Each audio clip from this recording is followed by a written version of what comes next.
Hey Pursuit Blog, so this is going to be a video response to your video, Dear Atheist, wherein you asked two questions that I'm going to respond to really fast.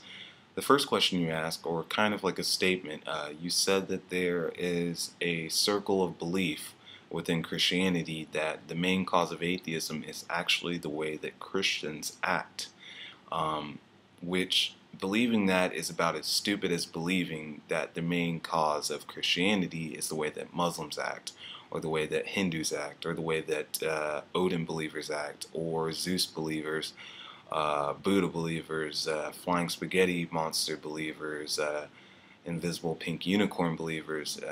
It makes about that much sense. So yeah, the answer is no.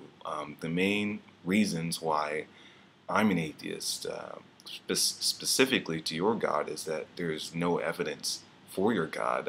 The claim hasn't been justified, and your God isn't falsifiable, which is a big problem. But I will say that I don't have a problem with you or anyone else, any other Christians, believing that that's the main cause of atheism. And actually, after I thought about it for a little bit, it's actually something that I would really like to propagate through Christianity quite strongly, because if that's the case, if Christians believe that, then maybe that will get them to clean up their act in some areas a little bit. So it's actually a win-win. It's a win for atheists in reality and for Christians in their mind, but that's usually the case. So the other thing that you said is that there's no contradiction between science and Christianity, and you use the example that some Christians can be evolutionists and be Christian at the same time, and that's fine. I don't get to define what a Christian is. You guys define what you are, and in my own opinion, it kind of bends what your book says. But then again, your Bible is kind of a big book of multiple choice in a lot of ways. So if Christians want to accept the theory of evolution, despite the fact that their Bible strictly says otherwise, that's fine with me, and I'm not going to object to whether or not they're a true Christian. But the problem here is that there is a contradiction, there is a problem between Christianity or theism and science, and that falls at the fundamental level of science with the scientific method.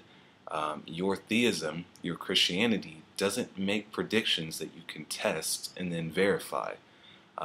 Your Christianity doesn't have evidence for it, and as I mentioned earlier, your Christianity isn't falsifiable, and that isn't compatible with science. That's not how science works. Whenever I ask theists or Christians why they believe in their God, the evidence or what they feel is evidence that they often provide to me, an overwhelming amount of time they provide me with testimonials, something to the effect of, I was a drunken drug addict for 10 years, and I decided I wanted to get clean.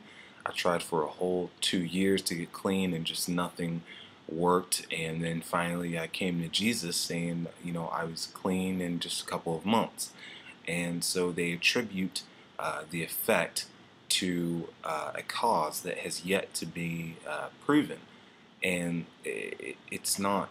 That's also another way that science doesn't work. That's not evidence. If we have say for instance we have dark matter, and one of the candidates for dark matter are neutrinos produced in proton-proton collisions and fusion. And if anyone came along and said something like, I think dark matter, the reason that the outside of galaxies move faster than they should be is because of magical fairies that are coming along, and they feel sorry for the stars on the outside of the galaxy, and they grab a hold of them and pull them along at a faster rate so they can keep up with the faster stars towards the middle. And they would be laughed out of their profession because they haven't proven that these fairies exist in the first place.